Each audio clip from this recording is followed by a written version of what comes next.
Well, first of all, thank you very much to Monica and to Ian for inviting me. It's really a pleasure to be back at OII. Haven't been back for a couple of years.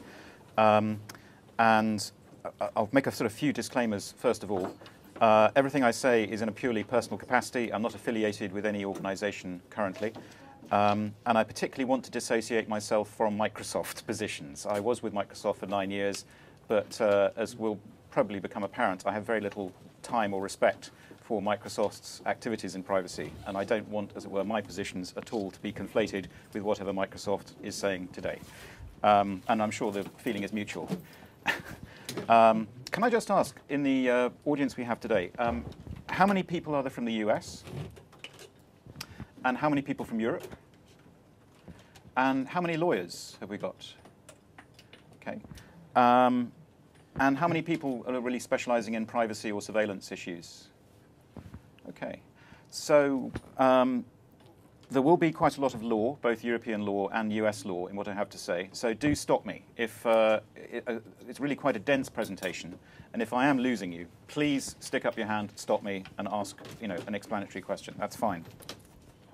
What I'm going to talk about today is really a very condensed policy history.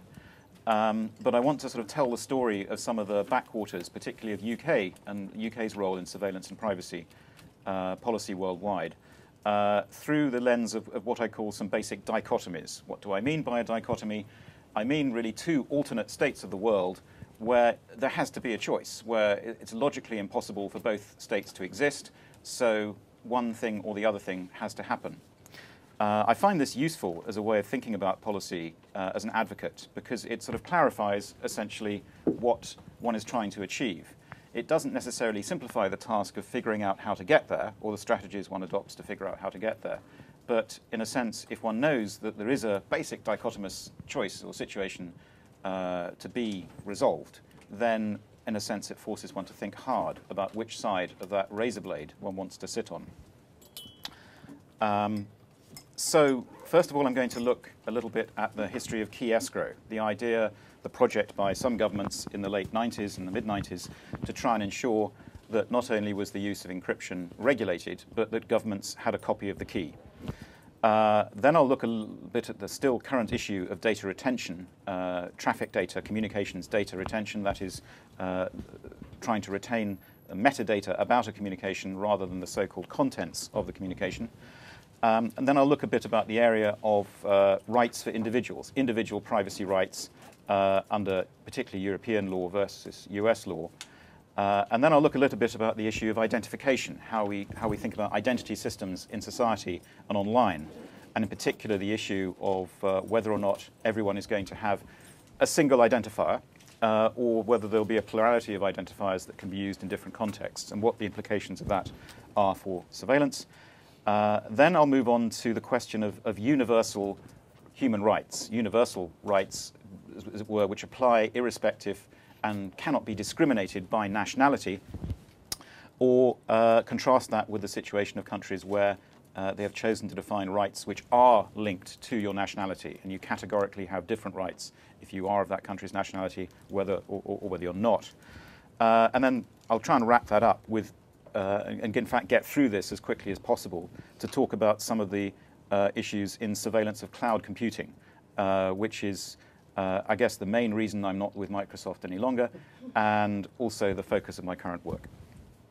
Any questions so far? Okay. So first of all, a little bit of history on the crypto wars and key escrow. Should government have a copy of every decryption key? What happened there? So as all of you know, I hope, in 1977, Rivers, Shamir, and Edelman published the first complete algorithm for public key cryptography. And the significance of public key cryptography is that it essentially should eliminate the key distribution problem. If you want a group of people to communicate with encrypted communications, how are you going to make sure that they all have the same key or password? Well, the beauty of asymmetric cryptography is that you don't need to do that. You can essentially figure out what their key is that you need to use to send them stuff, and they will have a different but related key that they use to decrypt stuff.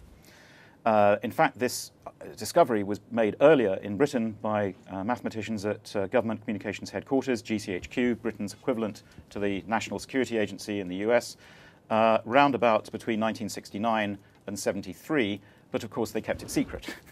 And it was only with the rediscovery of these algorithms in the late 70s by American computer scientists in the public domain that we have these techniques available on the internet at all. Then, round about 1991, between 91 and 94, it became clear the National Security Agency in the US was promoting an idea which became known as the Clipper chip. And the Clipper chip would have been a chip hardwired into every fax machine, every personal computer, where a key would have been injected at the time of manufacture into each chip, and the idea was the US government would have an enormous database corresponding to every chip that had been manufactured, so that would they need to decrypt any communication sent using these Clipper chips, then the key would be available in the database. That idea really had a setback of credibility when Matt Blaze essentially found a way, through to bad engineering of the chip, to circumvent the encryption algorithm in the chip. And that really was a body blow to the confidence of American legislators, essentially that the NSA knew what they were doing. Before then, there was a sort of aura of infallibility that nobody other than people inside government could possibly understand this stuff. So for a reputable computer scientist from outside to show there was such a basic flaw in the engineering really created a sort of body blow to the hardware idea of key escrow, which never recovered from that. Meanwhile, Phil Zimmerman, who has, of course, lectured here at OII, released or wrote the source code for PGP, Pretty Good Privacy, which was the first mass implementation of this, which really anybody could use. There's a fascinating legal history of what happened to him after that. Essentially, he was attempted to be prosecuted under arms trafficking regulations because this source code got out onto the internet, still not quite clear how, and that was prima facie a violation of these arms control regulations. So after 3 years, that case against him was dropped and fizzled out, and then in '96, both the US and the UK proposed various policy schemes to try and accomplish key escrow in software, essentially arrange for anyone writing a software system and offering a cryptography service to, as it were, require them to hold a copy of keys that on behalf of their customers, the idea of so-called trusted third parties. And in fact, the UK launched a consultation on their proposals of how to do this trusted third party stuff 3 weeks before the general election in 1997, which was a violation of Cabinet Office guidelines. And very shortly after the election, which Tony Blair won in '97, Blair reversed previous Labour Party manifesto policy, which had been against key escrow, and said, oh, we're going to do this after all. This was around the time that I sort of, with Ian and others, started up the Foundation for Information Policy Research to try and stop this sort of thing. And after 2 years of quite vigorous campaigning and learning how to lobby, how to brief, how to write press releases, how to communicate with the media, and a great deal of political work behind the scenes, the UK dropped its key escrow proposals in '99, about 6 months after the US had abandoned them. So that shows really just how diehard the UK was to try and hang on to this policy. There was a little bit of an interlude in the middle when GCHQ promoted its own version of key escrow, which was rather ingenious in that one of the main drawbacks you can see for implementing a key escrow policy internationally would be how do you, if you like, extradite keys from one country to another? Which countries can play in that arena? Which countries would be part of that magic circle? And whichever you decide on that, you need to have sort of synchronized databases to exchange copies of these escrow databases if each country wants to have, as it were, its own copy of keys. And how is this enormous synchronization of databases containing potentially billions of keys to be carried out? Well, the so-called Royal Holloway scheme that GCHQ proposed solved this problem by essentially algorithmically generating everybody's keys from a master key or a pair of master keys in quite an ingenious mathematical turning on its head of the original Diffie-Hellman algorithm. But anyway, having tried to market this idea to various governments, particularly the US government, they really couldn't get anywhere. They couldn't get anyone to go for this idea, in some sense elegant as it was. And that was part of the reason the UK finally dropped this policy. What we ended up with was, after a Cabinet Office study in '99, the idea arose of trying to create a legal power to coerce somebody's key from them. So you could be served with some sort of decryption warrant. And then, of course, the question arises, what happens if somebody served with one of these decryption warrants doesn't have that key anymore, either because the key has been retired as part of its normal life cycle and destroyed, or the key or the password has simply been lost. How are you supposed to convince a court that you don't have that key? Well, of course, under normal standards of English law, you wouldn't have that problem, because it would be for the prosecution to prove that you didn't have the key and that you were lying. And as it were, they would have to prove beyond a reasonable doubt that that was the case, that you were lying. So the really rather drastic in privacy invading idea was that the burden of proof would be reversed. So you would have to prove to the court that you didn't possess the key. So how are you going to do that? How are you going to prove that negative? So after a lot of effort, we managed to drag that issue in front of Parliament. And there was an amendment which, if you like, reversed that reversal of the burden of proof. But still, after 12 years, there's been no proper legal test case of that very subtle legal issue. There have been a few cases where it has cropped up, and essentially the issue has been sidelined or fudged, or it hasn't really got to a really sharp case. Although I hope I've given quite a clear statement of the problem to you, you would be amazed how hard it was at the time to get legislators in particular to understand these ideas. Any questions on that little potted bit of history? Okay. So I've just thrown in some issues here, in a sense, what is the problem with key escrow? I covered some of this in what I've just said. There is a paper I wrote back in '99 which covers some of this policy history with Yaman Akdeniz, now at a university in Turkey, professor. And there's the question of the infeasibility of the databases, and there's the question of the unenforceability of this idea anyhow, because in a sense, even if a key escrow system is up and running, what is to stop somebody from applying their own encryption system to whatever then goes inside the wrapper of the official encryption system? And particularly, there are sort of techniques of steganography. Everyone know what steganography is? Don't be shy. It's it's information hiding, essentially hiding information in plain view, using techniques that actually go back to the 17th century. And then at the root of steganography is a really fascinating paradox in the sense that mathematically, anything that's not random can convey meaning. In a sense, it's really hard to convey meaning in something that's, in a sense, mathematically or logically inevitable. There has to be some arbitrariness to convey meaning. But in some sense, purely random data, in a mathematical sense, is the most meaningful of all. And there's a wonderful literature about this in what's known as Kolmogorov or Chaitin complexity theory. In some sense, the issues around key escrow have turned out to be moot, because it turns out that getting people to use encryption, getting people to use PGP, is much harder than anyone, including law enforcement and privacy advocates, ever supposed. And the reasons why it's quite so hard to get people to use encryption are still a bit mysterious.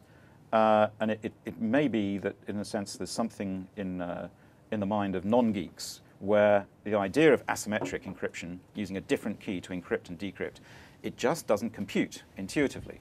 And it may be that we have to find some, as it were, explanatory metaphors to get over a psychological hurdle to getting this idea somehow past people's intuition. So I'm going to talk now a bit about the history of data retention, communications data retention.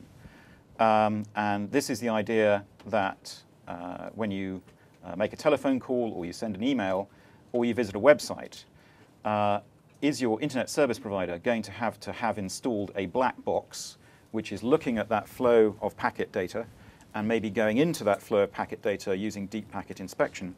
And are they going to be recording essentially who is talking to whom? All the telephone numbers that you dial or are dialed, all the email addresses that you email or emailing you, all the website addresses that you are visiting. So why I call this a dichotomy is either this data exists or it doesn't.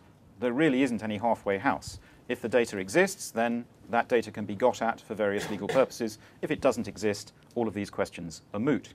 Similarly, with key escrow, either that key to decrypt the data exists or it doesn't. There really isn't logically any middle position. So the history of data retention, we can perhaps go back to 1987, when the Council of Europe was looking at a law enforcement recommendation measure called R87. And in a nutshell, what this was about was, could governments insist that various actors in the public policy space must retain various kinds of data for law enforcement purposes purely as a matter of public policy? Could they do this through an administrative act, or would they need to pass primary legislation? And there was a very hard-fought battle about this in the Council of Europe. No prizes for guessing which side of the argument the UK was on, but the UK lost. And the principle was established in 1987 that, yes, you would need primary legislation to actually require, for example, telecommunication companies to keep the kind of data. In 1995, of course, we had the EU Data Protection Directive, and insofar as the data we're talking about is recognized as personal data, we'll come back to that question, then that directive really solidified the principle that data cannot be retained, any kind of data cannot be retained after it is no longer necessary for its lawful purpose. So, as it were, concomitant to that principle should be that many types of communication data should be erased or not kept at all. In 1997, there was the so-called ISDN directive, a precursor to the e-privacy directive. And there was, again, a tussle in there. A lot of these stories in Europe actually come down to Germany at one end of the spectrum being very privacy-friendly and the UK at the other end of the spectrum being very privacy-hostile. In that directive, the principle was established, sort of concomitant to the main data protection directive, that telecoms traffic data must be erased or made anonymous. But then there's a question, even back in 1997, would this apply to a dynamically assigned IP address? And anticipating myself slightly, the essential story is that between about 1997 and 2007, data protection authorities traveled a very, very, very slow journey, where back in 1997, it really was the case that data protection authorities literally did not know what an IP address was. After about 5 years of yammering by privacy advocates, they began to understand what an IP address was and its privacy significance to the internet. And then gradually, over the next 5 years, they changed their position to gradually recognizing IP addresses held by a third party as mainly being personal data. Unfortunately, at the same time, as this policy history shows, we had the introduction of data retention. So in a sense, what was happening is data protection authorities were dragging their heels in recognizing the privacy significance of IP addresses, and at the same time, they were dragging their heels just enough to allow the introduction of data retention legislation. So if you like, you could regard this as an enormous categorical failure of the institution of data protection authorities in the single issue, which was almost more important to internet privacy than any other. In 1999, the UK police and intelligence agencies collectively lobbied for what they then called a national data warehouse to implement traffic data retention. The document leaked onto the internet where it can still be found. It's a remarkable document still to read today. It's a precursor of everything we've had to deal with since. In 2000, we had the RIPA legislation I just referred to in the context of decryption. RIPA basically covered interception powers, key disclosure, and access to traffic data. But even though in some sense RIPA is a blueprint or an analog to most of the features of the Patriot Act, it happened before 9/11. In the debate on RIPA, one promise we thought we had from the government was they were not going to introduce mandatory blanket retention of data about the entire population. But after 9/11 in 2001, our own Patriot Act, the Anti-Terrorism, Crime and Security Act, that did establish systematic mandatory telecommunications data retention, covering telephones, covering mobiles, and covering the internet, and indeed websites visited. France also moved in that direction, but being French, they did it using incredibly obscure secondary regulation, which was not in fact turned into proper regulation for another few years. in 2002, we had the EU e-privacy directive, and then a big battle in the European Parliament about Article 15, which created a potential for national exceptions. So essentially the gist of the e-privacy directive was that blanket data retention about your whole population is completely forbidden and prohibited unless it's mandatory. Unless your country happens to pass its own national law saying it needs to do this for law enforcement purposes. So a sort of enormous cognitive dissonance in that single article. And indeed, there was the fight in the European Parliament. There were plenary votes rejecting this Article 15 twice. And then something very mysterious happened. Both party blocs, the Conservatives and the Socialists, changed their position on a dime. And within 1 week, having had a vote, essentially 2/3 rejecting this, you had a vote overwhelmingly accepting this. And clearly some major whipping lobbying operation happened in a few weeks in that period. In 2005, after the tragic London underground bombings on 7/7, the UK moved very swiftly to capitalize on that incident, also in the wake of the Madrid bombing, and the UK presidency of the European Commission succeeded in persuading the European Parliament to introduce Europe-wide data retention in the Data Retention Directive. Again, the European Parliament twice rejected that prior to the Madrid and London bombings, and then collapsed, essentially. There was a little bizarre episode in 2007 when Google's chief privacy advisor in Europe claimed that data retention applied to search engine data. So when anyone sort of searched anything in Google, Google keeps a record of what terms are searched, the IP address, the cookie, and keeps that for a certain amount of time before they lightly pseudonymize it rather than anonymize it as they claim. But there was a period when Google were quite curiously saying that the Data Retention Directive applied to search engines, which is transparently bogus, and eventually European Commission officials said so. In 2009, various constitutional courts around Europe began rejecting the legitimacy of the Data Retention Directive on varying legal grounds. And the distinction is really between, say, the Romanian Constitutional Court's position, which was that the concept of blanket data retention about the entire population is a breach of human rights, a breach of European human rights as defined by the European Convention of Human Rights going back to 1950, which applies to 50 signatory countries. It's a much bigger thing than European Union, and that's what the Council of Europe is the organization responsible there. But strangely, and then what happens is inside the European Union, there is the European Court of Justice based in Luxembourg that is there to, if you like, be the highest court to interpret European Union stuff, including European Union directives. So the sort of pecking order, if you like, for legal rulings would mean that it would be natural for the Romanian court to ask for the European Court of Justice to interpret whether this directive was compatible with the European Convention of Human Rights, because essentially something cannot be legitimate for the European Union if it is illegitimate for the European Convention at Strasbourg. That referral, strangely, did not happen. The German court took a slightly different approach, which was to say, well, we don't think that this directive has been correctly transposed into German law, and there are various hurdles which we'd like to set before we're going to recognize any German law implementing the directive as being legitimate. And they stayed silent on the question of whether they thought the directive itself was illegal. Now, the main reason for that is realpolitik. There has been for many years a kind of tussle between the German Constitutional Court and the European Court in Luxembourg. Really, the German court wants to preserve its own absolute sovereignty to protect German basic law.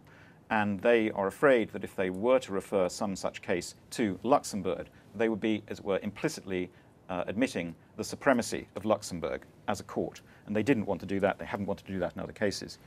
The pity of it is that the question is that they had a golden opportunity, if you like, to throw this out on more fundamental grounds. And so the question is still hanging, whether or not a German court would find some new data retention instrument unacceptable on more fundamental grounds. From about 2009, there were rumours that the UK was at it again with what was first called the Interception Modernisation Programme, and then later the Communications Capability Development Programme. And then this year, we've had the publication of the Draft Communications Data Bill, currently being scrutinised in the UK Parliament. It's only a draft bill.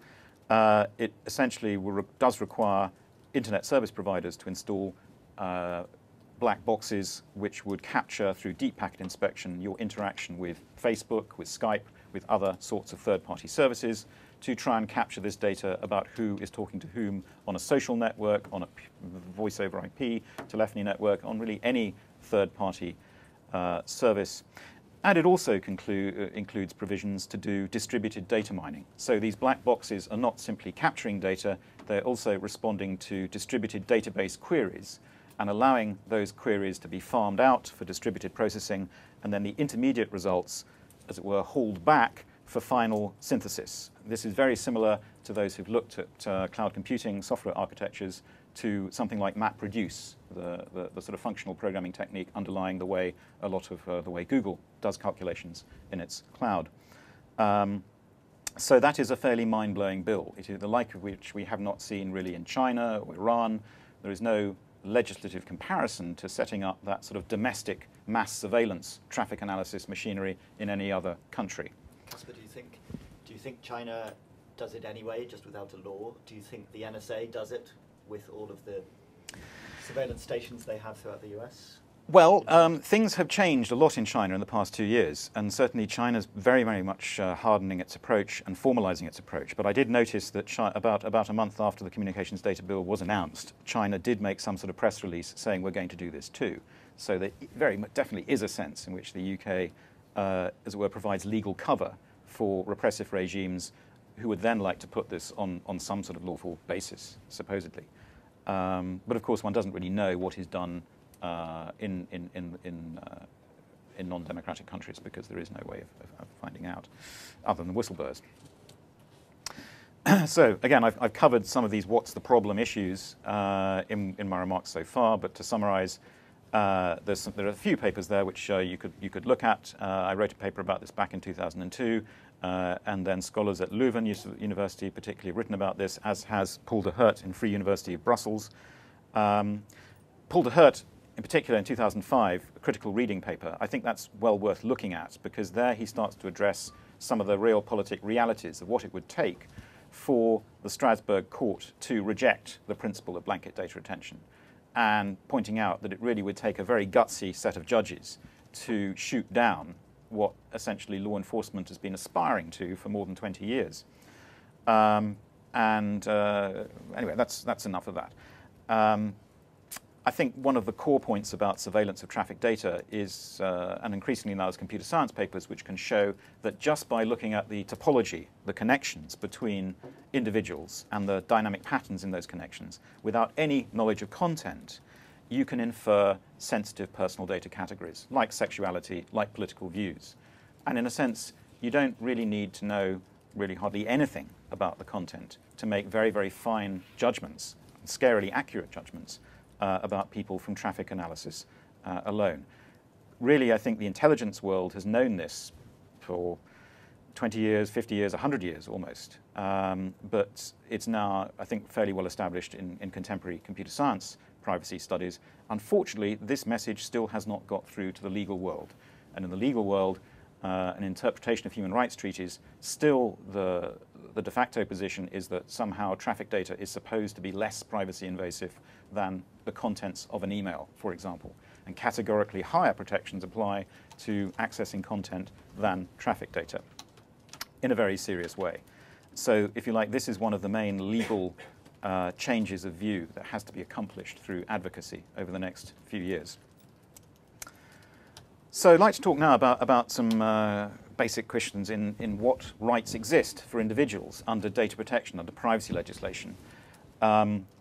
Because going back to 1984, there was a famous German constitutional court case about the census there on the right of information self-determination. That term was coined by the German constitutional court.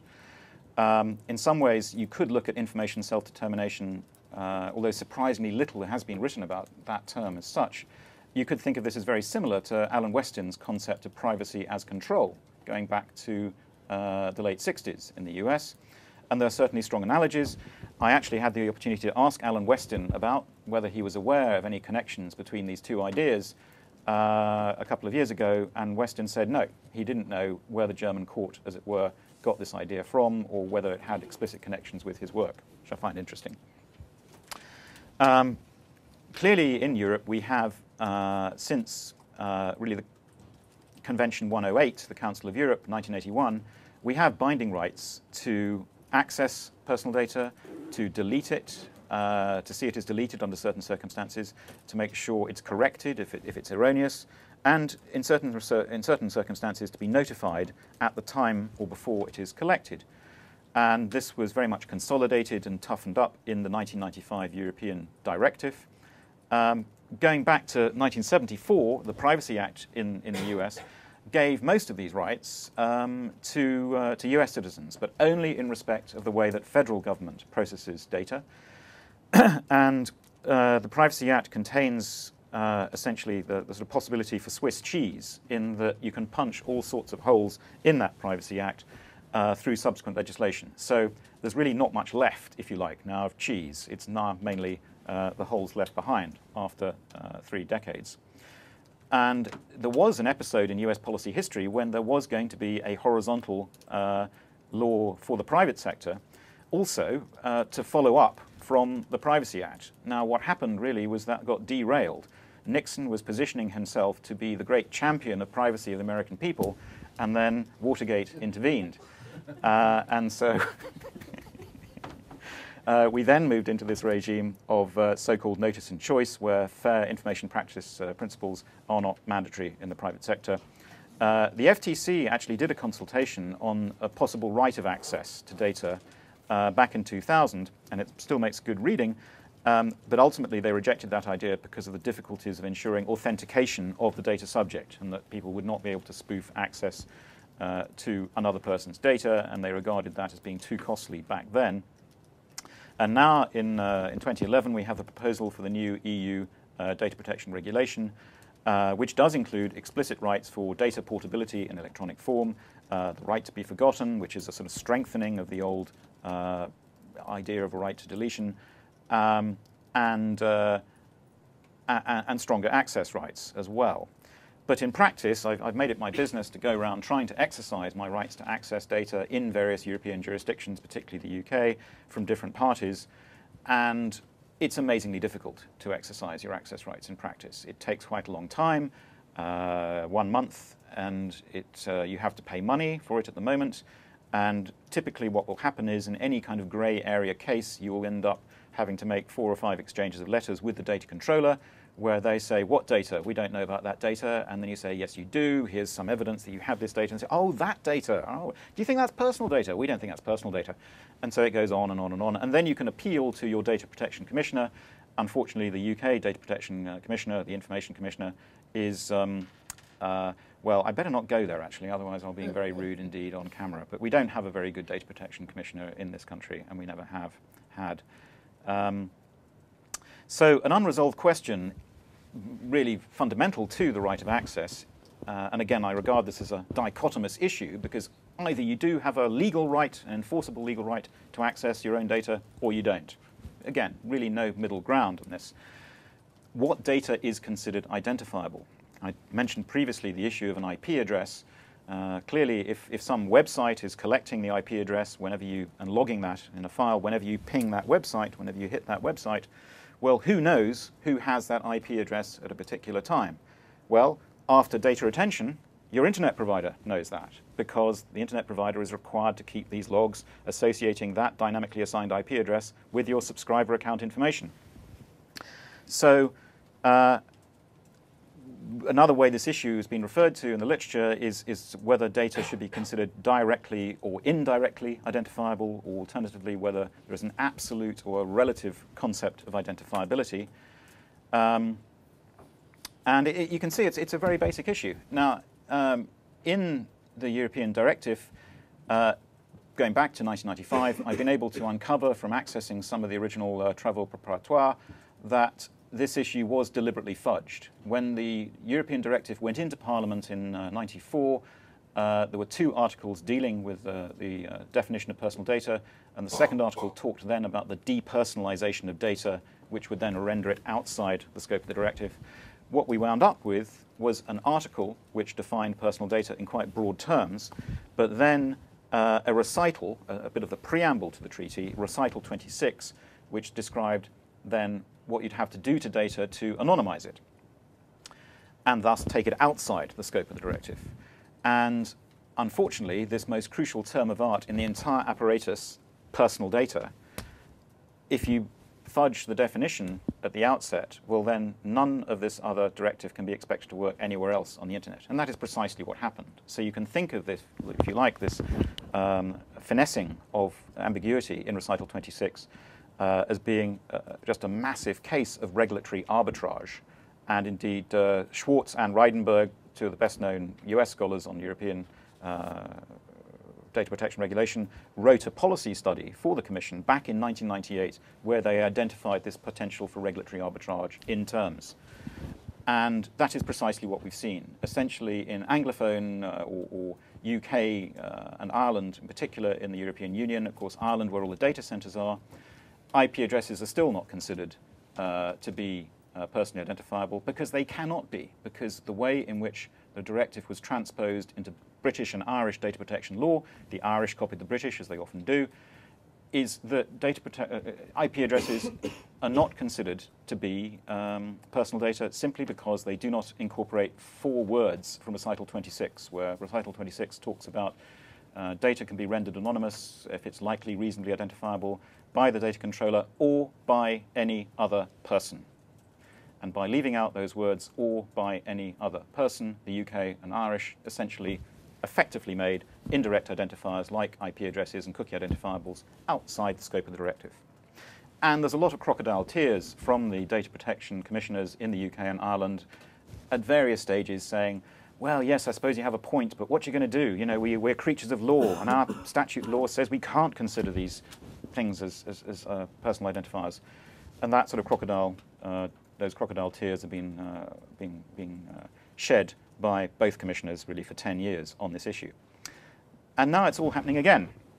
With the new regulation, there was a first draft of the Council of Ministers, the European, if you like, the representative of the member state governments in the European Union, and there was a draft that Statewatch got hold of about a month ago about what the UK would like to do to the draft of the new EU data protection regulation, and they're trying to nobble this issue again. So that the UK is trying to ensure that essentially so-called, they use this word, so-called identifiers are not considered to be personal data, and indeed, if they don't get that, that these identifiers would only be considered personal data if they are actually subsequently used to identify somebody.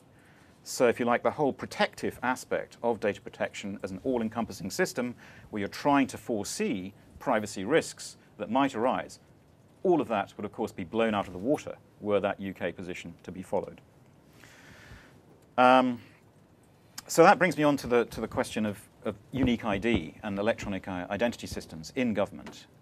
Going all the way back to 1858, Sir William Herschel, the son of the famous astronomer, who was in fact an officer with the East India Company, he began fingerprinting people in India because as a way of stopping repudiation of contracts.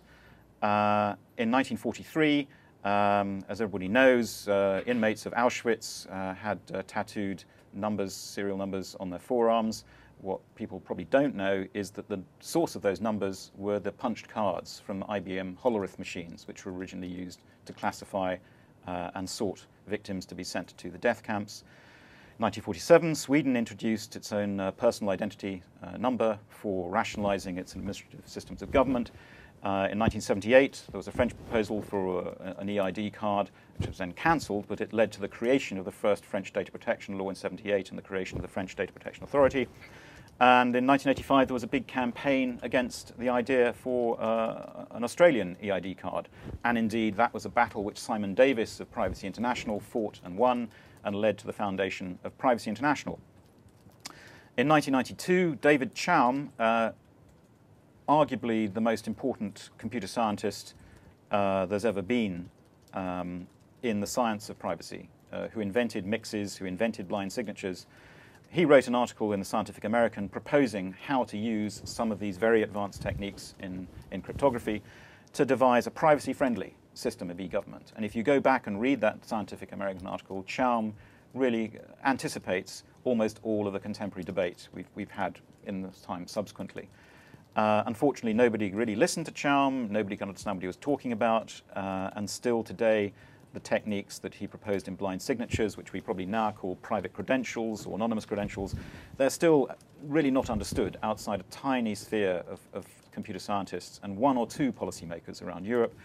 I tried within Microsoft 3 times to actually get Microsoft to adopt these techniques in what they then called information cards, ultimately successfully. I did actually manage to get Microsoft to adopt, for a brief window around 2008, 2009, to integrate this technology. And in my last year at Microsoft, I saw a lot of the privacy work which I've been doing and building up for 7 or 8 years gradually snuffed out. And that was, again, a contributory reason that I left. It's still not quite clear to me what the nature of this reaction within Microsoft was that led to a lot of these initiatives I've been working on being snuffed out, but they were. And in 1995, I've mentioned the fatal ambiguity in recital 26. In 2002, Latanya Sweeney came up with, I have to look at this, I'm afraid I've overshot the slide a bit here. The notion of k-anonymity and quasi-identifiers. A quasi-identifier is really very simple to grasp. If you have essentially a database with some columns that have a date of birth, some other attributes that individuate you from other people or essentially reduce your entropy, you've only got about 33 bits of entropy that separate you from the other 5 billion people on the planet.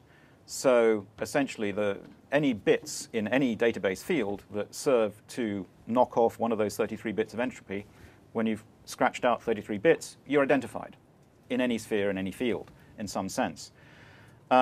So we now know a lot more about identification and in a sense, the theory of anonymity as a result of work in the PETS Symposium. This isn't in the slides, but in 2002, Sargentov and Diaz and Danizis independently discovered essentially an entropic definition of communications anonymity, which is very robust. Unfortunately, like many other entropy-based definitions, it's extremely hard to apply computationally, but it is theoretically robust. In 2004, Pakistan actually commenced a multi-biometric EID system, which included family relationships. So to resolve sort of tribal land disputes, for example, you very often have to know in detail about somebody's family. So it's a fascinating, but of course rather privacy-invasive idea that each person enrolling doesn't just have to give up their biometrics, they also have to fill out an enormous questionnaire about who all their relatives are. And then the system will actually go around chasing pointers to try and match up if these accounts of family relationships are actually consistent, which is a little-known aspect of the system. And 2005, between that and 2010, the UK introduced its own fantastically privacy-invasive proposals for essentially a national identity database. The card wasn't terribly significant in the scheme, but it was, in fact, designed for surveillance and expressly rejected opportunities, legal and technical, to introduce privacy protection. In 2007, Shmatakov and particularly Dwork and others introduced very new powerful attacks to re-identify data that had previously been anonymized or de-anonymize data. Most famously with their work on Netflix, but it equally applies, or in fact more powerfully applies, to social graph data. And essentially, there is no way to satisfactorily anonymize social graph data. Social graph data has to be regarded as toxic to privacy in any form. And anyone who says they can process social graph data in a de-identified form, I'm afraid, needs to go and read some more literature. In 2008, there was heavy lobbying from various US technology companies to introduce unique ID schemes throughout the Middle East. I saw quite a bit of that from inside Microsoft. I still don't really know, as it were, where that was coming from. I do know that various well-known consultants were traveling the Middle East with PowerPoint decks speaking to senior ministers around the Middle East, trying to persuade them what a wonderful idea it would be for transforming their digital economies, for everyone to have unique identity credentials. And I certainly saw many traces of the, shall we say, surveillance consequences of that idea. And I can't see what's the bottom of that slide. Oh dear. Probably not important. Okay, so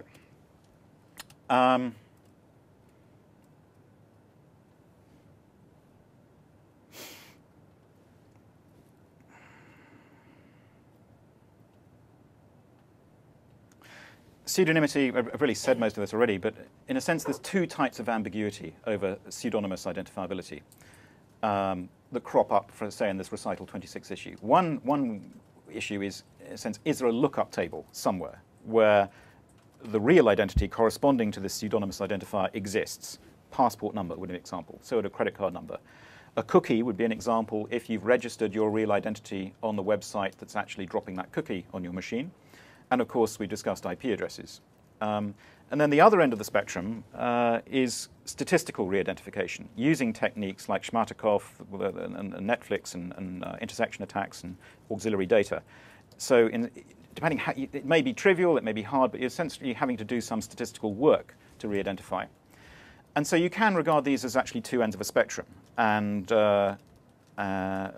but I think it's useful to realize that there are two sharp ends of that spectrum. One where you would have to apply great statistical effort and subtlety to do that, and the other where there's simply a lookup table somewhere. And then the question exists, under what legal conditions can someone get access to that lookup table? This question has been, I think, tossed around, kicked around for 40 years. You can go back in the literature and see this theme come back each decade. And it's really only in the past decade that we've, I think, really begun to nail down this issue from a scientific point of view. But in the policy world, this is really a perennial controversy, and almost the defining issue of what I'd call a data protection ideology. The data protection ideology being that you can have in society identifiable data shunted around from controller to controller, and it will be protected, legally protected, rather than, as it were, trying to set up transactional systems to be able to deal anonymously, which of course has many economic consequences, as Jonathan discussed yesterday. So we now get onto the question of universal rights and universal human rights. As I'm sure all of you know, going back to 1943, there were the origins of the UK-USA intelligence sharing agreements between what became the National Security Agency and GCHQ. That was all about Ultra, the Enigma, breaking the Enigma machine in the Second World War. And later, Canada, Australia, and New Zealand, and some NATO countries have subsequently, in the subsequent decades, joined those intelligence sharing agreements. It means that when the NSA or GCHQ is picking up, say, microwave signals in space, which spill off microwave towers, beaming telecommunication signals point to point, satellites in geostationary orbit can actually intercept those microwave beams and thus pick up enormous quantities of telephone traffic. This became very important in the 1980s with the use of microwave relay towers. It's less important now, as a lot of that traffic will be traveling over fiber. In 1947, we had the Universal Declaration of Human Rights from the UN, which the US is a signatory to, really establishing the idea no one should be subjected to arbitrary interference with privacy. Of course, UDHR is not justiciable. There's no international court for that. But there is an international court for the European Convention of Human Rights, and Article 8, which is the privacy one of that, which uses similar wording. But Article 8 in ECHR includes limitations for national security in particular, as does the ICCPR covenant in 66. And in 1976, the European Court at Strasbourg had probably the foundationally important case in interception law, the Class decision, which essentially described tests that a state would have to pass to make their interception law legitimate for domestic interception. And in 1978, we had the US Foreign Intelligence Surveillance Act, and the context for that was the sort of post-Watergate investigations by Senator Frank Church's committee on what the NSA, the CIA, and the FBI had been up to, not just under the Nixon administration, but in fact going back many years before that.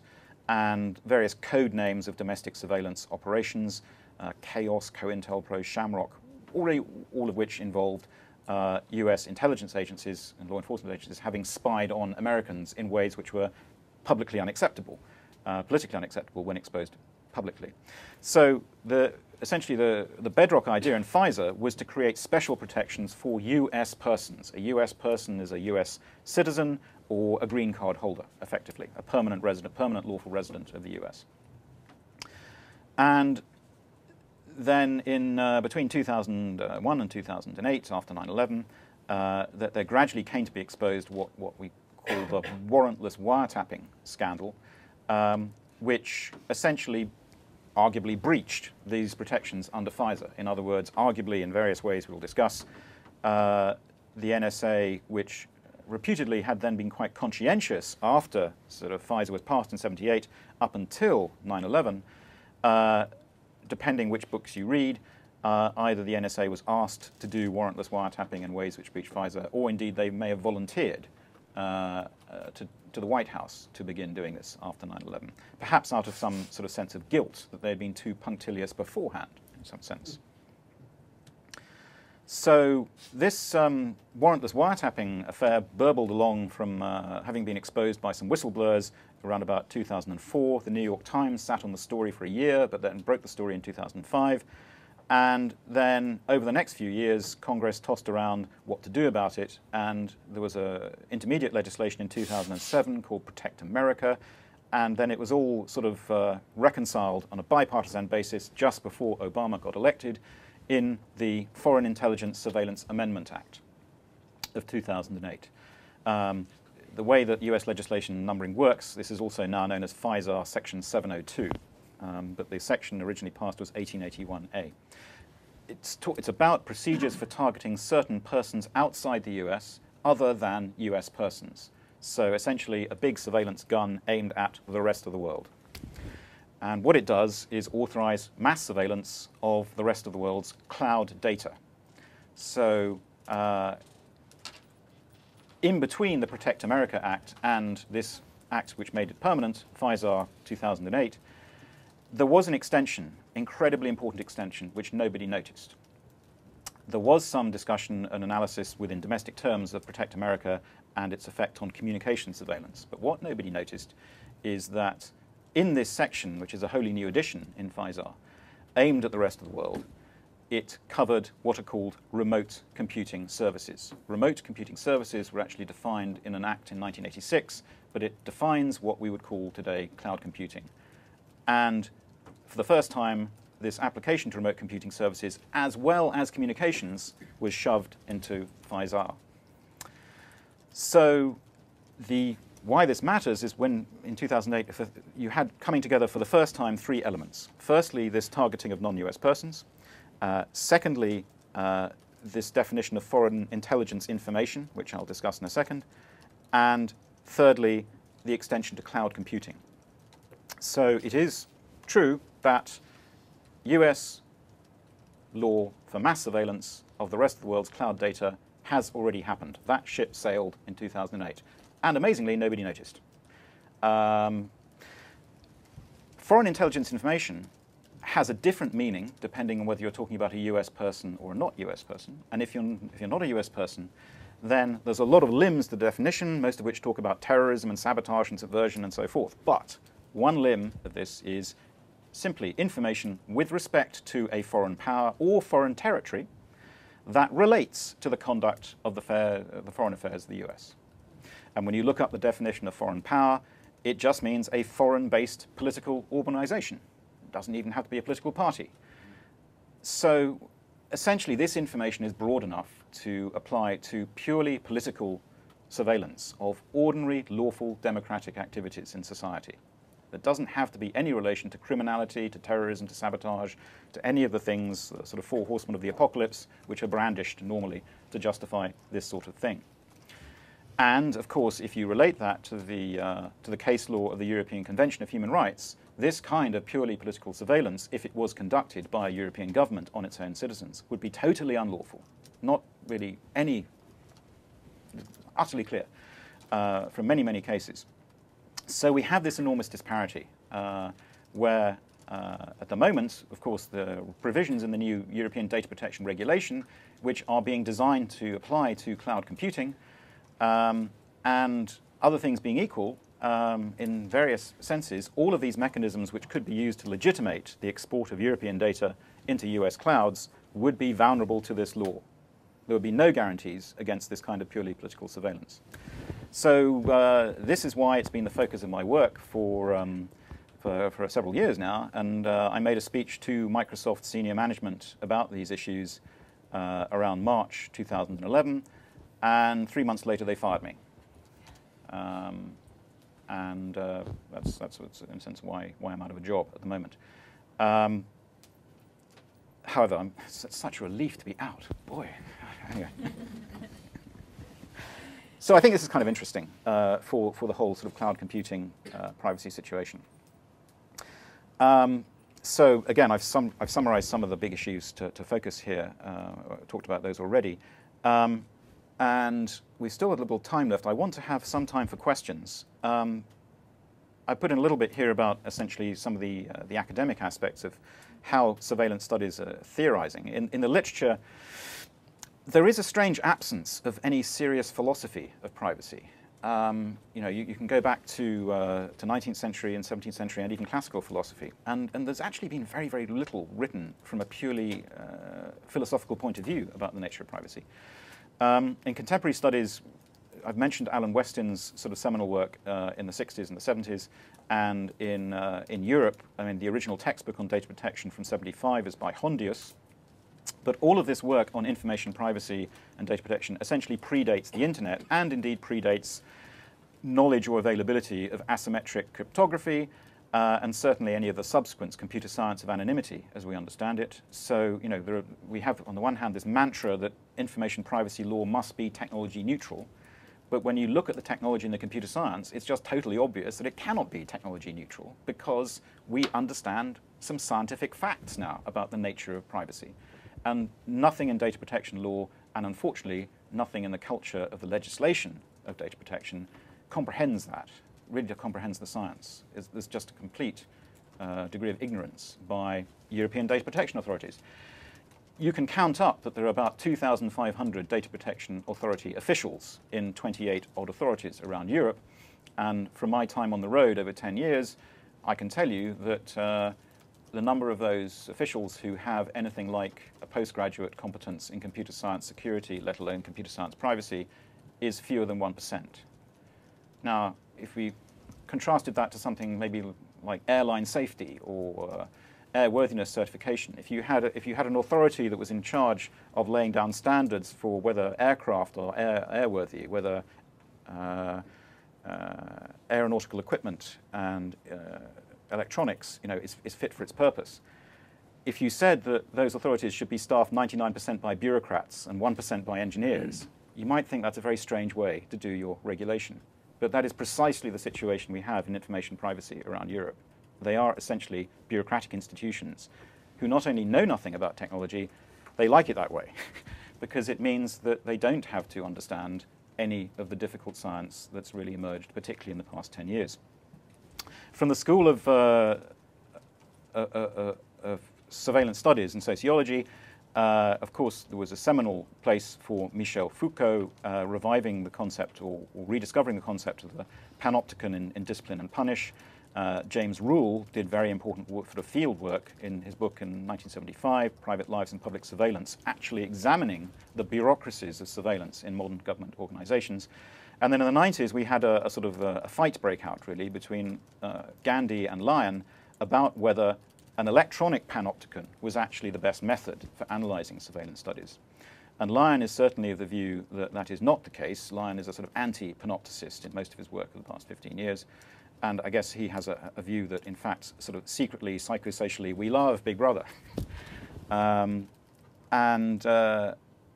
In some respects, I do regard that literature as a bit of a diversion, because it's not clear. I mean, it catches up with reality in fits and starts. There was a period in this electronic panopticon literature when they really weren't paying attention to what was actually happening on the internet, and then they caught up a bit. And similarly, we're in a sort of intermediate phase in surveillance studies where, again, they're looking in a rear-view mirror somewhat 10 or 15 years out of date, and they'll have to catch up again, I think, with the impact of social networks and what is really being done in the realpolitik of privacy and surveillance. And then in the last decade, Alessandro Acquisti has begun this enormously important work in the behavioral economics of privacy, and I couldn't recommend his work more highly. So before I put some questions up, I'm going to ask you questions rather than you ask me. There's a couple of clips which I can play you, which I think are kind of amusing. These are actually from hearings in the US Congress. And this is a hearing, the first I'm going to show actually happened in June, and it was about essentially those nasty Europeans are saying bad things about the Patriot Act and trying to gain unfair commercial advantage. Well, I guess I need some... do we have a jack that I can plug in these sounds? Sorry, I should have asked that before. That looks like a jack. Ah.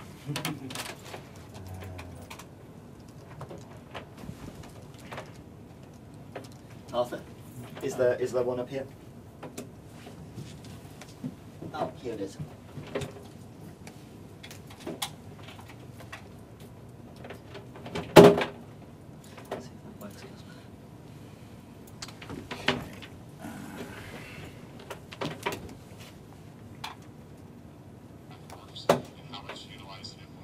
Coming up somewhere. No.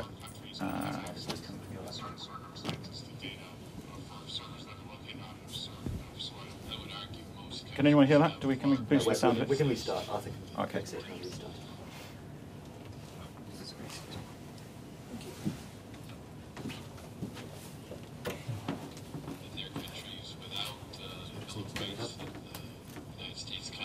In their countries, without the Bill of Rights that the United States Constitution provides for protection of U.S. citizens, that would extend to anybody storing their data in the United States. So, what do you suspect we should do with regard to this, in the sense that it is a trade issue, it is a protectionist policy? Have any of you approached the U.S. Trade Representative to Chairman, I'll address this issue? I'll give you a couple answers. I mean, one is that the State Department has actually been... So Goodlatte has just said that US constitutional protections would apply to anyone storing their data in the US. This clip rambles on a bit where they then talk about, Holloman is talking about recommending the US engage in very aggressive diplomacy to knock down these myths, and talks about a sort of Mythbusters report being prepared by the Department of Commerce. He's probably referring to a report from a law firm called Hogan Lovells that has appeared in the past month or two that I have a little refutation of, which is unpublished. But that work was, it appears, paid for by either the Department of Commerce or the Department of State, and has not been acknowledged as being funded from that source, and has been touted around the European authorities the past 2 months. And there's a number of criticisms I could make of it, but perhaps the most salient criticism is there's no mention of the Foreign Intelligence Surveillance Act or the Protect America Act or any of the things I've talked about in the past 10 minutes whatsoever. And there's a number of other explicit distortions and falsehoods in it. Then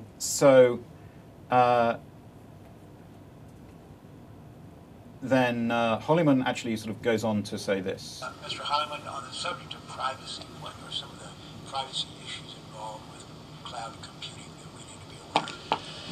And you just started getting into that a little bit, I think, in response to the question from Mr. Wan.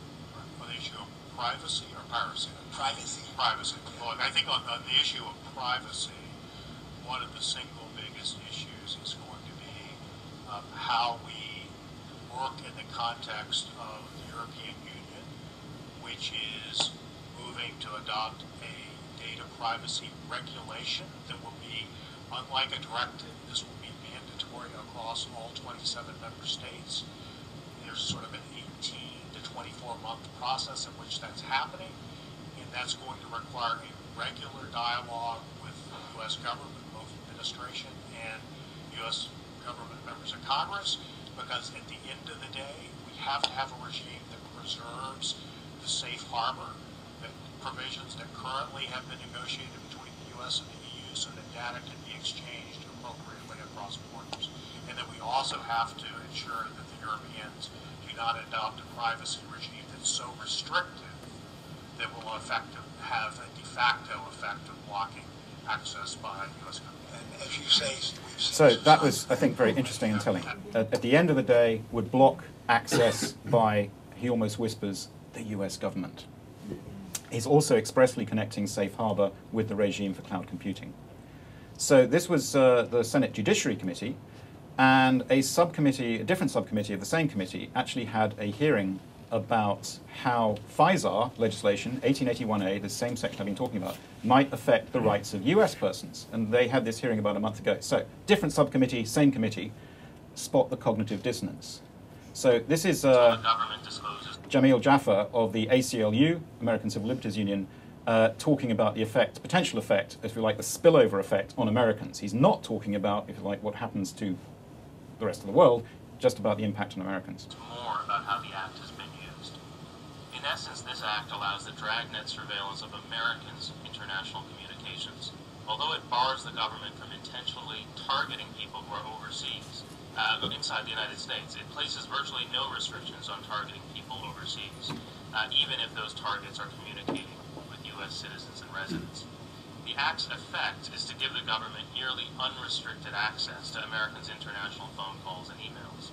It permits the government to acquire those communications without requiring it to specify the people or facilities to be monitored, without requiring it to comply with meaningful limitations on retention, use, and dissemination, and without requiring it to obtain individualized warrants, or even to make prior administrative determinations that the targets of government surveillance are foreign agents or connected in any way to terrorism. The technology is more advanced now, but the Act authorizes what the framers would have described as general warrants. A single surveillance order can be used to justify the monitoring of millions of communications. It can authorize the acquisition of all phone calls to or from a country of foreign policy interest, Russia or Iran, or Mexico, for example, including phone calls to and from U.S. citizens inside the United States. To engage in that kind of surveillance, the government would need to target people outside the United States. But in targeting people outside the United States, it would collect countless Americans' private communications.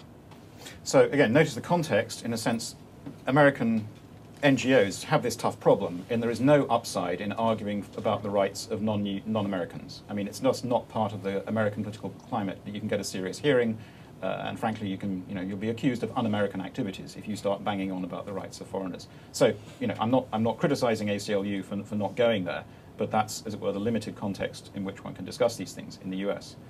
And finally, and by the way, I made a slight mistake. The first clips I showed was from the Senate Judiciary Committee. These clips are from the lower house Judiciary Committee of Congressmen. And this next clip, though, is from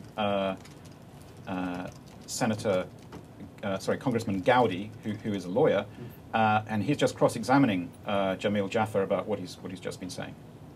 Let me see if you and I can agree on something. Does the Fourth Amendment apply to foreign targets in foreign lands?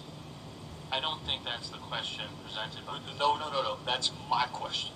So, no, I promise you it's the right question, because that's my question. Does it apply?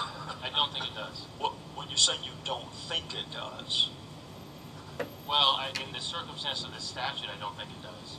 Right? I mean, we certainly haven't made the argument that it does. Does the Fourth Amendment, I'm not talking about a statute, I'm talking about, does the Fourth Amendment apply to foreign nationals in foreign lands? It does not. Does the Second Amendment apply? I don't know the first law, but I think no. Eighth? I think it would depend on the circumstance. Women's suffrage, does that apply? No. Okay, that's my point. They don't. So we're not talking about we're not talking about surveillance of foreign nationals in foreign lands, right? Because you don't think there's a constitutional communications. That's my second point. So, there's just one other thing I'll say before taking some questions, that is, sorry, that's gone clean out of my head. So, yeah, that's all I got to say for you. What about your questions, Caspar? That you oh, right, yeah. So they're in tiny, tiny writing, but.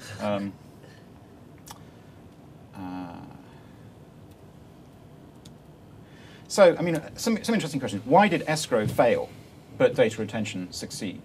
There's a bunch of reasons, some complex reasons about that, but that's an interesting question to think about. And why is the UK so hostile to privacy? When did this start? Well, one could go all the way back to Sir Francis Walsingham, Queen Elizabeth I, spy master, the execution of Mary Queen of Scots as a result of interception of communications. The tradition of Hobbes in the philosophical literature and the sort of state of nature as nasty, brutish and short and requiring a very strong central state to which one cedes one's individual sovereignty.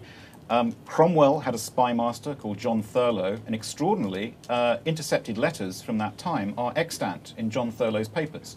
And amongst John Thurlow's personal papers, you can go back and read intercepted letters that he was reading, deciding, oh, is this important enough to do anything about? No, this guy's probably okay. Oh, I better pass that on, get something done about him. General warrants, which was, of course, the origin of the US Fourth Amendment, goes back essentially to American colonists' resentment that an English judgment of common law, rejecting the concept of a general warrant, not specifying sort of specific things, in a famous case, almost a foundational case, Entick versus Carrington, 1765, was disregarded by the British when it came to trying to police the American colonies, and a major cause of resentment leading to the War of Independence. And then, of course, Jeremy Bentham famously described human rights as nonsense on stilts, invented the panopticon and indeed utilitarianism. And I think a sort of utilitarian approach of the UK government is key here. There is a direct connection between the first Indian War of Independence, politically incorrectly still unfortunately called the Mutiny, and the establishment of the UK Special Branch. A lot of the policemen for the UK Special Branch to deal with the Fenian bombing campaign in the 1880s were actually drawn from the police who, sort of paramilitary forces who dealt with that Indian rebellion. And then, of course, the whole history of World War II and Ultra, and the amazing fact that sort of 10,000 people in Britain, roughly, who would have known about Ultra Enigma intelligence, who, if they were not the mathematicians and the code breakers, would have been the daughters of the aristocracy, sort of tending the bombs. This secret was kept for 30 years until Fred Winterbottom, who ironically was the chief security officer of Bletchley Park during the war, published his book, if you like, blowing the whole Enigma operation, which was very unpopular with these people who kept their secret for 30 years. So I have a sort of little half-baked theory that somehow this 30-year silence about Enigma created a sort of psychological vacuum in the British body politic. Whether you work in the media, whether you work in law, whether you work in government, for as long as anyone can remember, it's just not been good for your career to talk about questions of interception and surveillance policy in this sort of way. It's just something that is not done in Britain, still, in any place that matters in the media. And in some sense, when one looks at that 300-year history, it's almost as if Orwell's 1984 sort of obliterated, for a magical period between 48, when it was published, and the next sort of 20 years, 1984 became the defining metaphor of oppressive surveillance worldwide. And it somehow sort of obliterated this history of essentially the UK being at the forefront of privacy invasion of communications. And now, I suppose, Orwell 1984 seems a bit passé, an old hat, but it is an amazing literary achievement in some sense. And Orwell, of course, worked in the propaganda department of the UK government during the war, and in some sense, his descriptions in 1984, which is a very fine novel, aside from being this wonderful, all-encompassing parable of repressive surveillance. I mean, Orwell was, I think, writing about what he experienced as the mentality within a propaganda machine, as much as a warning to the future. So that's probably enough for the time being, and I've used up all the time, but I hope perhaps we can take a little time for questions. Of course, we can have coffee. Yeah, well, we still have 15 minutes for questions right. and comments and discussions. So. Anybody? Jonathan? On your 2 points. On your last one, it strikes me as very interesting, the dichotomy between what we're allowed to keep private and think in private, and the things that are illegal or unconscionable or sanctioned because they take place in public, in particular hate speech and things like that. So you have things which are ultimately crimes, and then depending on that, you have a whole bunch of things in the penumbra around them which become crimes by adoption, and then there is a standard that sort of goes with that. And the other comment is a very brief comment on why it is that we're silent on things like FISA and NSA exceptionalism, and in particular on the special relationship between the UK and the US. If the UK finds itself unfortunately constrained by these pesky Europeans and their notions of privacy, and if the US government can conduct surveillance operations that jointly capture EU citizens and US citizens, and if there is an exchange of information, echelon or whatever you want to call it, between the European governments and the US governments at the government-to-government level, why would it not be the case that we keep the US as a cat's paw to conduct agency-based surveillance for EU governments? Which leads to this sort of implication that having any form of national-based legislation or definition of right is a nonsense and a recipe for nuisance. Because in every case, these distinctions between who is a citizen who gets protection and who isn't. I mean, the one thing that you didn't mention, or if you did, I missed, was the fact that the clips were about telephone calls and emails. Right? There are many other ways of communicating. I could search for a specific key, for example, that would take me to something. You could push information out to everybody that would only be significant to some. But in particular, data migration in the cloud does mean that even things that are entirely US in everything may find themselves somehow touching Europe in the same way that the Patriot Act access grants cover entirely European things, European data centers, European everything, if somewhere in the value chain is something that is provably American, which is every single case. So, in a certain sense, the technology has dissolved the concept of nationality and subsidiarity in some kind of global sense. So, hugely interesting points. Firstly, about sort of what's in the public sphere and what's in the private sphere, and we have different legal standards for protecting those, both in Europe and the US, and the boundaries of that are a bit fuzzy. And I guess what I find fascinating about communications privacy is not geographic. When one's talking about topology of a network, then those sort of distinctions don't make any sense. But you ultimately have to take a view about whether there is some sort of fundamental right to privacy of association, to privacy within your communications, and how that pattern of communications in society. I'm not arguing for absolute protection somehow, that sort of states should not be able to intrude either on traffic data or content data under any circumstances. I'm just pointing out that what we have is a bit of a charade at the moment in several senses. Regarding this relationship between the UK as a sort of a listening base within Europe, of course this issue has occurred before, famously with Duncan Campbell's report to the European Parliament on the echelon system. And the European Parliament did commission Duncan to write these two reports about the risks of then NSA eavesdropping and communications rather than the much wider issues of cloud computing we now have. And the last meeting of that European Parliament committee was on September the 10th, 2011. 2001, which is why it didn't meet again. I think, looking ahead, what is noticeable is that when you look at the standards for cloud computing that the US federal government requires, there is the FISMA standard and indeed proprietary offerings like Microsoft Federal. And essentially the US government says it is only going to sort of process security-sensitive data if it guarantees that data isn't going to move outside the US. And that offering of Microsoft Federal is not something they offer other governments. It's only available in the US to the US government. And if the German government is also unilaterally applying similar tough stances. And other countries don't really seem to have figured this out yet. France is doing a French cloud, isn't it? Well, it's all being intensively lobbied at the moment, and so one bunch of politicians says maybe we need a French cloud or G cloud in Britain, and then essentially the lobbyists descend like piranha fish and try and strip the bones off these proposals.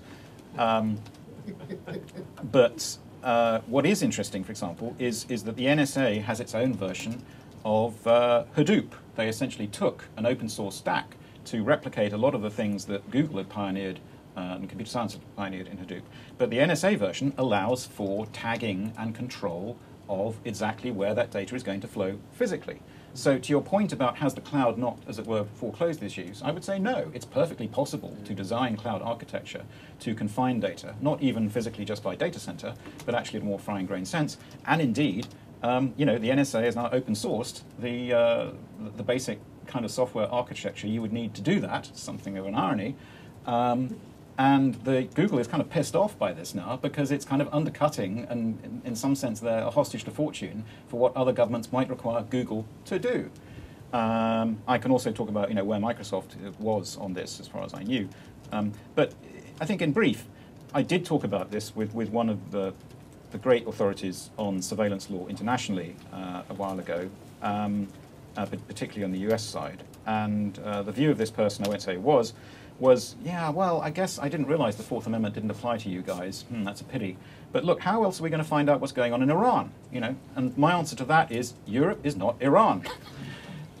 Nor indeed are NATO countries. So, if we can figure out a military treaty between certain countries that say, look, we're friends, we're not going to attack each other, then it doesn't seem unreasonable that we should be able to work out a sort of at least a human rights treaty on a pragmatic basis to say we're not going to do political spying on each other. But then the trouble is, how would you know? I mean, how are you really going to know, and who are you going to trust not to do political spying? Because, for example, there was the case in 2003 when a British whistleblower, Catherine Gunn, working at GCHQ, blew the whistle on the fact that there was a joint Five Eye country operation to, that is to say, NSA, GCHQ, and the other three Anglophone countries, to target the United Nations to try and effectively make sure the vote on the Iraq war went the right way.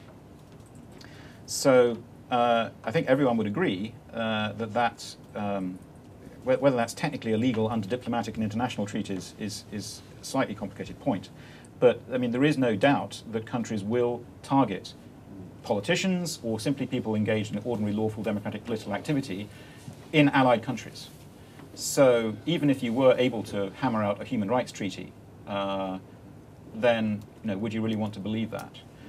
However, I do think that this issue has we have to confront it. We can't simply pretend that these things don't exist. And the lobbying reports, and there's a great deal of cloud wash in several reports being commissioned all over the place, essentially trying to say, don't worry, be happy about these issues.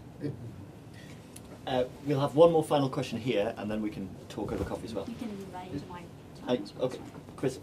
It was partly a comment. Your list, which you had up, there were probably two other things that were worth putting on it. One was that we are celebrating the centenary of the Official Secrets Act, which has very much influenced British government's own view of the power of information, the power of secrecy of information. And also, of course, the telegraph is, ever since it was invented, and certainly the international telegraph, which was, after all, when Britannia ruled the waves and when the British were in control of international information, was always susceptible to interception by the British government, partly because they owned large parts of the international telegraph, but also because of the cooperation with the companies involved. And I just wondered, your comment about Bentham and the panopticon and the utilitarian approach towards information, I suspect that the question really can be turned around in terms of why don't we care about human rights? The question is almost, why was there a short period in the 1990s when it looked as if governments actually, to some extent, did give a damn about human rights when it comes to interception of communication? Because certainly the lesson of history from the Cold War backwards and from 9/11 forwards is that they don't. And so, I take very much on board, the brilliant but obviously very depressing story you've told us about the history of the interception of communications and communications surveillance. It actually raises that question, I think, to me more than anything. It always has done, which is that why did escrow fail? Well, it's an extraordinary story that escrow actually failed, and well, not entirely unique, but certainly one of the very few stories of the individuals succeeding. And then, of course, it raises the question about intermediaries, and from the Eastern Telegraph Company forwards, intermediaries have always been keener to cooperate with government in interception than otherwise. Yes, all excellent points. And in fact, I'm afraid I cannot remember the author, but I did come across only last week a wonderful paper from an OII scholar, who maybe is here, who knows who they are, but who wrote a paper about an international telegraphy treaty in the 19th century, which Britain was a signatory to. It was sometime around 1860, 1870, when we were first in ITU treaties. And then for the next sort of 30 years, Britain realized, oh, wait a minute, we need to build in a national security exemption to this, which in fact then found its way into the Fourth Hague Convention in 1904. And I haven't chased those references yet, but you're absolutely right, that as then the dominant power, the UK has been dealing with these issues for a very much longer than we often remember.